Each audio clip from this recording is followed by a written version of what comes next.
Hey, John. Hey, Eric. How you doing tonight?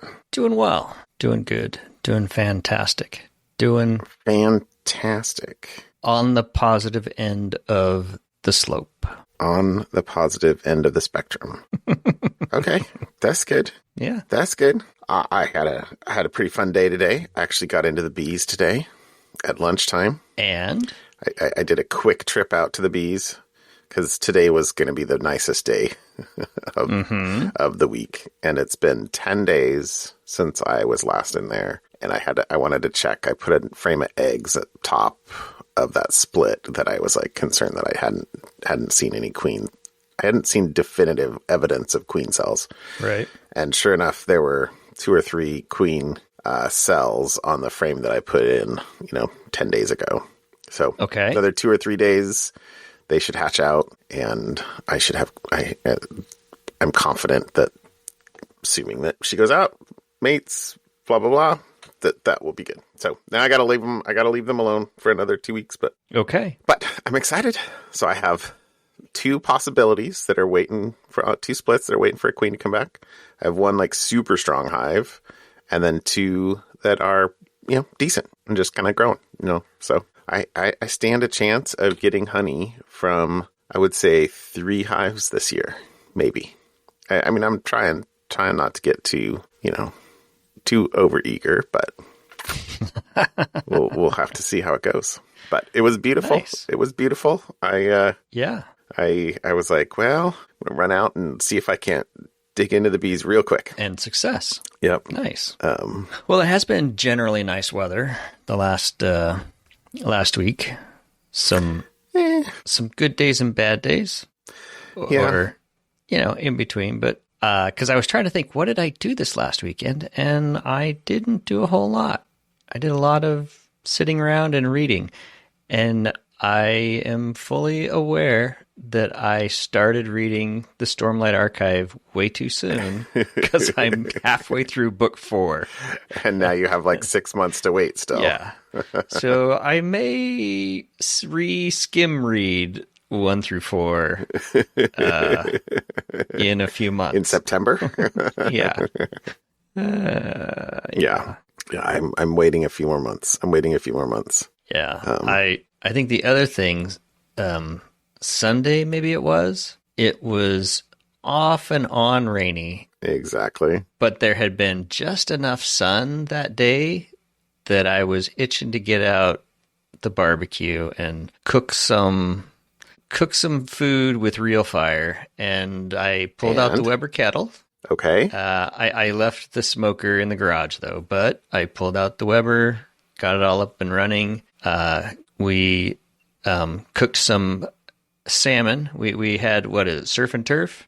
Okay. Half the family wanted salmon and half the family wanted steak. So all right. We got that out. We did a nice steak. I tried a new rub that I had gotten for Christmas that I hadn't used yet. Uh-huh. Was quite tasty. It was a molasses chili rub. Oh, interesting. Quite tasty. And then the salmon, I don't want to ruin my something fun with what we did with the salmon, but I'll have to remember to mention it. Okay. To link those two when I get there. So that was fun. That was nice. So I left it out. I put the cover back on because it started to rain again. But I am now willing barbecue season to start here in Oregon. Okay. Well, you're talking to somebody who took out a brisket from the freezer tonight to thaw. Okay. So that tomorrow I'll put spices and stuff on it and then put it back in the fridge. And then my plan is Friday to smoke it. So I look forward to the report. That's my current plan. All plans are subject to change, but the brisket's in the fridge. Nice. So we'll see. But yeah, I was like, it's been a while since I've used the smoker. I gotta try. It's about that maybe time. try that out. So, but I'm excited. Sorry, this is more bee stuff, but I'm going to do the Tualatin Valley Beekeepers Association is doing their field day this Saturday. A couple hours for beginners, which I'm skipping. and a couple hours for advanced beekeepers. And so that's one of the things I'm going to do on Saturday, which I'm excited about. Okay. So, but hey, so I was going to tell you, so I bought a charger for the car. Right. For the new car. For the new car. And last summer, when maybe even longer ago than that, a year or more ago, when we put a charger in for my wife's car, I had them run a second line over for a future charger for me, right? Yeah, That was the intent. Mm-hmm. So I bought the charger before I actually opened up the box, and they only ran 2 wires over. Like, so they have the two hots, but no, and a ground, I guess. So they ran 3 wires over, but they didn't run over the neutral. And the larger chargers. So, I guess, the plugs, the different plugs want different things. And evidently some of the plugs can deal with only having the 2 hots and the ground. I talked to an electrician tonight, actually, and he's like, oh, you can just wire the ground up to the neutral. And I was like, I'll feel better if there's a white wire. And he was like, oh, don't worry, we'll pop the top, the panel off, and I'll show you. They're wired to the same. I'm like, I want the 3rd wire. I feel like I deserve 3 wires. So I was like, So I returned actually the charger that I bought, because I figured, well, if I'm having to have an electrician here anyway, I'll get the hardwired version, right, instead of having a plugged version. Okay. So ironically though, evidently on Amazon, the same place I'm buying them from, but when I went to return the other one, I did it like all in one fell swoop, right? I mean, I boxed it all up. I hit the Amazon app, said, give me a return. It gave me the label. I printed it out. I cut it out. I pasted it on, or I put it on. I threw the thing in the box. I taped it all up. I went down to the UPS store, dropped it off. And then I checked my email, and they were like, hey, would you like 25% off instead of returning that to us? And I was like, oh, well, maybe if I had read that, because, I mean, it was like... I think it was like $600, and so 25% off. Maybe I would deal with the plug for that, but anyway, I didn't. So I wound up like, well, give me another one, and then it turned out that the other one that I wanted was from them anyway. So I guess they get to sell me a new full price charger, but then they're taking back whatever. Anyway, so I'm still a bit stymied and frustrated by that, but. What are you going to do? I've still got 2 pallets of bricks in front of that garage door. I can't park my car close enough to plug in anyway. So it's really moot for another couple weeks till the brick on the front porch gets done anyway. So whatever. But nothing can be easy. Nothing can be easy. Evidently, that is the mantra of my life. Nothing can be easy. So. Anyway, but that's all good. I guess the third thing that I kind of threw in notes up here was that I broke out the laser engraver to make garden. So I've started planting a bunch of stuff in the garden. I'm always excited in the spring, and I plant stuff, and then I don't weed as much as I should, and then the garden turns into a weedy mess by July. But just to do like garden stakes. So, big stakes that say garlic, carrots, zinnias. I was like, hey, I saw some on Thingiverse, but I just did my own. So nice. It's easy enough. But so I'm excited. Okay. I only had one more panel of the basswood thing, so I have again, click, give Amazon $12, and another set of panels will be here tomorrow. So it's very dangerous. But very dangerous indeed. It's pretty good. It's a pretty good time to live, though, I gotta say. Anyway, all right. No complaints. Yeah. All right. Topic. The one I saw today, this week, that was interesting was AI related. So everything is AI. We've completely forgotten about blockchain and cryptocurrencies. We've now moved on to AI. And there are a bunch of AI services that are very popular: Midjourney, Sora, OpenAI, Sora, ChatGPT 5 now. I, for some reason, missed that we had moved on from 4 already. Oh. And Dolly and some of these, anyways.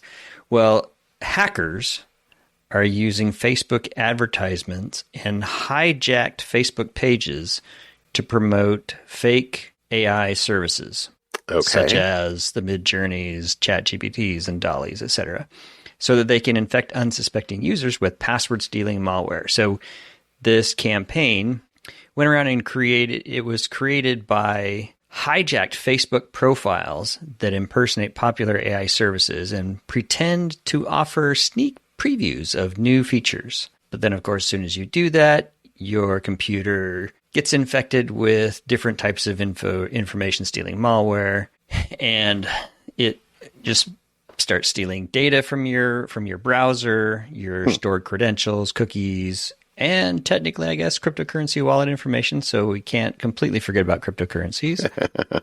Credit card information, anything that they can get off your machine, and then it's sold on the dark web. And researchers at Bitdefender said that one of the malicious Facebook pages that was impersonating Midjourney had amassed 1.2 million followers and remained active for nearly a year before it was taken down. Holy moly. Yeah. And so that page wasn't created from scratch. The attackers hijacked an existing profile in June of 2023. So it had some sort of authority, probably. It had a background. It wasn't new. Anyways, and converted it to the fake Midjourney page. Facebook finally shut that page down on March 8th, 2024. So there you go. So lots of things are happening. Yeah. So the ChatGPT 5 is supposed to be released this coming summer, by the way. So you haven't missed it, but it wouldn't surprise me if, a fake page might want to allow you early access to ChatGPT That's right. 5. There you go. And if you pay double, I might even give you access to ChatGPT 6. There you go. So, yeah. So my topic for tonight is actually a couple weeks old, but this is a there was a last ditch save basically from having a backdoor installed in some of the major Linux distros around the world, and a significant number of them, and it was essentially a supply chain attack, sophisticated supply chain attack, years in the making. So, reading about this, one of the things that makes me go, man, how many of these have we not found? Because this was found essentially by, accident, skill, I guess, but there was basically, the quote is, "A lone Microsoft developer rocked the world when he revealed a backdoor had been intentionally planted in XZUtils, an open-source data compression utility available on almost all installations of Linux and other Unix-like operating systems. The person or people behind this project likely spent years on it, and they were very close to seeing the backdoor update merged into Debian and Red Hat, the two biggest distributions of Linux, when an eagle-eyed software developer spotted something fishy." So that seems nation-state level. Farther down in the article, they talk about what do we know. There's certainly speculation, but no direct evidence or data yet. But basically, so this developer, Andres Freund, working on Microsoft's Postgres SQL offerings, was troubleshooting performance problems, and SSH logins were consuming too many CPU cycles and were generating errors with Valgrind, which is a utility for monitoring computer memory. And he basically tracked it down to these basically the update of XZUtils. So one of the things, and one of the reasons I I was like, oh, I totally have to mention this article, is because there's an infographic in here published by Thomas Rocchia, who we used to work with, and who is now up at Microsoft. And so it kind of tries to lay out the attack because it's tricky. They did a lot of stuff to try and avoid detection. So, and when we say years in the making, it basically started in 2021. So in 2021, this person made their first commit to a open source project on GitHub. And then in retrospect, they said, "Ooh, this was a suspicious." Let's see. The actual quote is, "In retrospect, the change to the libarchive project is suspicious because it replaced the safe_fprint function with a variant that has long been recognized as less secure. No one noticed at the time." The following year, this person submitted a patch over the xzutils mailing list, and almost immediately, a never-before-seen participant joined the discussion and argued that the longtime maintainer of xzutils hadn't been updating the software often or fast enough. This person, with the support of somebody else and several other people who had never had a presence on the list, pressured Colin, the maintainer, to bring on an additional developer to maintain the project, and evidently this Gia T75 volunteered. So in January 23, they made their first commit to xzutils, and then in the months following, they became increasingly involved, replacing their own contact information, giving instructions to OSS Fuzz, which is a project that tries to fuzz open source software, and I think it's actually run by Google. They actually requested that OSS Fuzz disable a particular function during testing, and it was something that would later be critical to not detecting the malicious changes that they'd put in down the road. So like a lot of forethought put into this. But basically a couple of months ago, they put in commits into 2 versions of xzutils that implemented a backdoor. And then, immediately tried to get Ubuntu, Red Hat, Debian to merge the updates upstream. But one of the ways that they avoided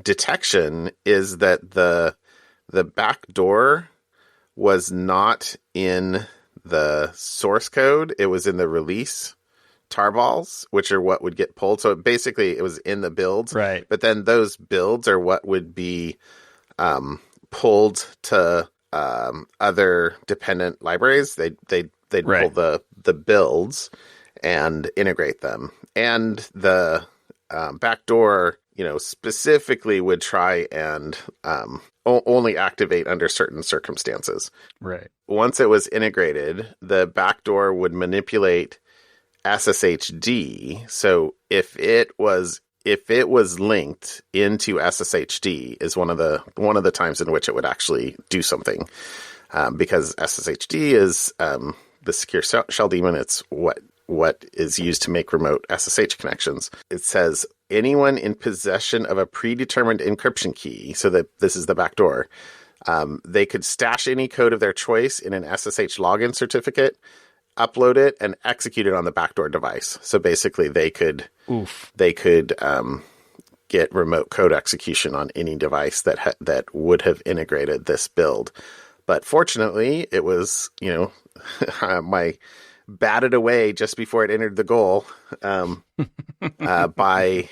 the Microsoft developer, Andres Freund. So good job, Andres. Nice. So just dodged what would have been a crazy big vulnerability that might have taken, who knows how long it would have taken to find.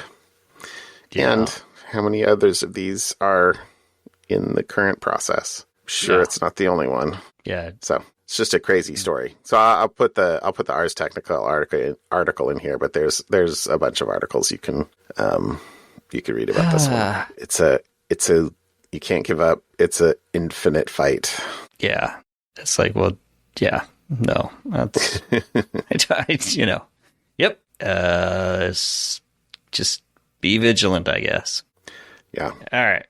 How about something fun? All right. So my something fun, and you kind of hinted at it in yours, you're growing your herbs and you wanted to go use the laser engraver to print some names. And then I had mentioned about how we made salmon. Well, yeah. I have been jealous and live vicariously through John and his gardening in the summers, because I do not have any room in my house for a garden, because I think I've even mentioned it before on the podcast. My wife won't let me replace the front lawn, the postage stamp that it is, with just dirt raised and beds. like rows of corn and jalapenos and whatnot. She says that will not look good to the neighbors. I can't imagine why. I can't imagine. But I was at a friend's house a little over a month ago, and they had this little arrow garden. So it's the hydroponic thing that you grow in your house, or you can have in your house. And so it's this little device box that you fill with water and plant food, and these little spikes. And so there's no dirt, really.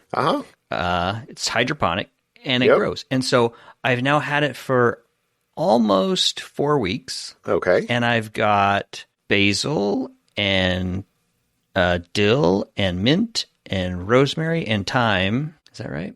Yeah, I got the herb garden package when I got it. Okay. And I am very excited about having fresh herbs to now cook with. That's awesome. But dill and rosemary get really big. Yes. So I have been watching. They have little YouTube videos on how to trim it. So you have bonsai herbs? I do. Okay. Basically. Okay. I have all these herbs. And so the dill has been going crazy for like 2 weeks already. And so I trim that every day. And have you trimmed your dill today? That's pretty much what it is. You could ask me. It's like, yes, I've trimmed my dill today. Anyways, I'm very excited. And so the dill, salmon, I used fresh dill on the salmon on Sunday when I cooked the salmon. I used the fresh dill, which was fun. That was my first use of the results, and the family gave it a thumbs up. That's awesome. I have already warned my wife that I might get a second one. They have bigger ones that go on the floor that you can actually grow like tomatoes and jalapenos, like larger plants. Okay. Not just smaller herbs that you have to trim, like bonsai herbs. No. So she is so far okay with this idea, because the alternative is ripping up the front lawn. That's not really the alternative, but I don't actually see. I'm looking at the website here. They have is it the Harvest Family, Bounty Family, or Farm Family? I don't see. I mean, I see pictures that have basil in it. Is it Sprout? Let me. So they have seed packs that you pick. So you pick your type. You pick your. Okay, yeah. I see. And then separately ones, you pick your... The farm family ones are the bigger ones where you can actually grow full-on 3-foot tall tomato plants. I have the Harvest Elite. Harvest Elite. Okay. Yes. And so you put basically 6 different pods in it, and then you can when you buy it, you pick your seed pack. Do you want herbs? Do you want salad greens? Do you want flowers? Do you want tomatoes? Or do you want to try to grow anything? They have little packets that you can do your own seeds, and I picked the herb pack, and it was fun. My only caution to you is I've got a gigantic rosemary that is I had to transplant last summer, and I mean rosemary grows very big. Yeah, but maybe it doesn't. If you keep it trimmed, then maybe it doesn't. We'll see. This is so far a 4-week experiment. That's pretty. I'm excited. That's pretty awesome. Yeah, we like a lot of Thai food as well, and one of the herbs is Thai basil. so we can cook with fresh basil, because we do recipes that like ask for fresh basil and we never have it. So we usually have paste or substitute or don't use it. So dried. Yeah. Yeah. Well, Anyways, that is awesome. I totally and heartily encourage that. I do think you need to do like a pot on the porch or something like that and try and plant the seeds that I gave you. But because I've got a whole bunch of starts in the greenhouse. I usually try to grow some type of pepper, usually jalapenos, in a pot on the front porch. Yeah. The problem is I just have so much trees. This is Oregon. I have very few places outside my front lawn that get a full day's worth of sun. All right. How about we take over the driveway? We can park in the cul-de-sac, right? That's right. That's all good. That's all good. Anyways, that's something fun. I encourage growing things, even though I'm very much good at killing plants. So far, mine are still green. We'll see in a month. Okay. My something fun. So this is a weird thing, I think. It's kind of tech, kind of biology. It is smart contact lenses, and actually, this isn't about smart contact lenses. There are lots of applications for smart contact lenses that would be awesome if we could figure out how to power them. The last thing you want to do is sort of stick your eyeball on a Qi charger pad, probably. Your pillow's a Qi charger. Yeah, I don't know. But so this is let's see.